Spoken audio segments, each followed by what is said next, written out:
Hello everyone, ভিডঙ্গ.কম ওয়েবসাইটে তোমাদের সবাইকে স্বাগত জানাই। আমি সৌরভ দে, তোমাদের ম্যাথ টিউটর।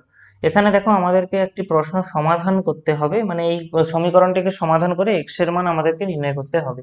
তো দেখো, যেটা দেওয়া আছে সেটা একবার লিখে নিই। Sine inverse root over of 3x plus sine inverse X equal to π/2।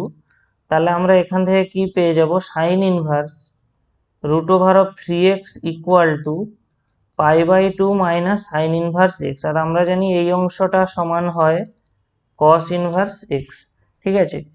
তো আচ্ছা, এবারে দেখো, আমরা যদি কস ইনভার্স এক্সকে আলফা ধরে নিই, তাহলে আমরা নিশ্চয়ই বলতে পারি কস আলফার মান এক্স। এখান থেকে আমরা বলতে পারি কস স্কোয়ার আলফার মান এক্স স্কোয়ার। এবং কস স্কোয়ার আলফা মানে কি? 1 মাইনাস সাইন স্কোয়ার আলফা, এটা সমান তাহলে এক্স স্কোয়ার আসছে। অর্থাৎ সাইন স্কোয়ার আলফার মান আসবে 1 মাইনাস এক্স স্কোয়ার।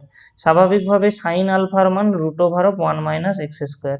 এবং আলফার মান আমরা কি পেয়ে যাচ্ছি? দেখো, sine inverse root over of 1 minus x square. তাহলে আলফা সমান আমরা কস ইনভার্স এক্স ছিল, সেখান থেকে আমরা কি পেয়ে গেলাম? Sine inverse root over of 1 minus x square. এই কস এক্স এর জায়গায় আমরা এই ভ্যালুটা, কস ইনভার্স এক্স এর জায়গায় ভ্যালুটা পুট করব। তো আমাদের এখানে কি ছিল? Sine inverse root over of 3x, এটা সমান আমাদের কি আসছে? Sine inverse root over of 1 minus x square. তাহলে আমরা এই লাইন থেকে বলতে পারি root over of 3x equal to root over of 1 minus x square. কিছুই না, এই উভয় পক্ষে আমরা কি করব? বর্গ করে দেব। মানে এখানেও আমরা স্কোয়ার করে দেব এবং এখানেও স্কোয়ার করে দেব। আমরা তাহলে কত পেয়ে যাব? 3x equal two 1 minus x square. তাহলে এখান থেকে আমরা যে দ্বিঘাত সমীকরণটা পাচ্ছি সেটা হলো x square plus 3x minus 1 equal to 0। দেখো, মিডিল টার্ম ফ্যাক্টরাইজেশনের মাধ্যমে তো এটাকে সমাধান করা যাচ্ছে না, স্বাভাবিকভাবে আমাদেরকে শ্রীধর আচার্যের সাহায্য নিতে হবে। তাহলে আমরা এক্স থেকে এখানে কি পেয়ে যাবো? -3 plus minus root over of 9 minus 4 into 1 into minus 1 by 2 into 1। তাহলে শ্রীধর আচার্য থেকে আমরা কি পাচ্ছি? এর সমাধানটা -3 plus minus root over of 9 plus 4/2 और এক্স এর মান আমরা কত পাচ্ছি? তাহলে এখান থেকে -3 plus minus root over of 13/2। এটা মানে কি হয়? X equal to -3 plus root 13/2, অথবা x equal to -3 minus root 13/2। ঠিক আছে? এবারে অ্যাকচুয়ালি আমরা যদি কোশ্চেনটা অরিজিনাল লক্ষ্য করি, আমাদের অরিজিনাল কোশ্চেনটা কি ছিল? না, sine inverse root over of 3x plus sine inverse X equal to π/2। ঠিক আছে? অ্যাকচুয়ালি দেখো, এই অংশটা অ্যাকচুয়ালি এক্স এর মানটা কি? ঋণাত্মক।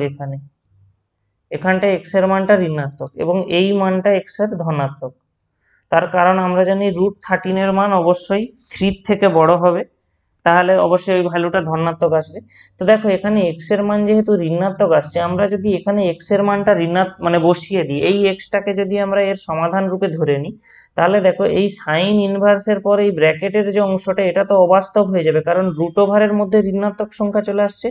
তাহলে এখানটা আমরা কি পেয়ে যাবো? একটা অবাস্তব সংখ্যা পেয়ে যাব। সেই কারণে আমাদের এই যে এক্স ইকুয়াল টু -3 মাইনাস √13/2, এটা এই সমীকরণের সমাধান হবে না। তার মেন কারণ ওটাই, কারণ এটা কি করেছে না, যে সমীকরণটাকে অবাস্তব করে দিচ্ছে। অর্থাৎ আমাদের যে নির্ণেয় সমাধান হবে এই প্রশ্ন থেকে, সেটা কি আসবে? -3 প্লাস √13/2। এটাই হবে আমাদের এই কোশ্চেনের অ্যান্সার।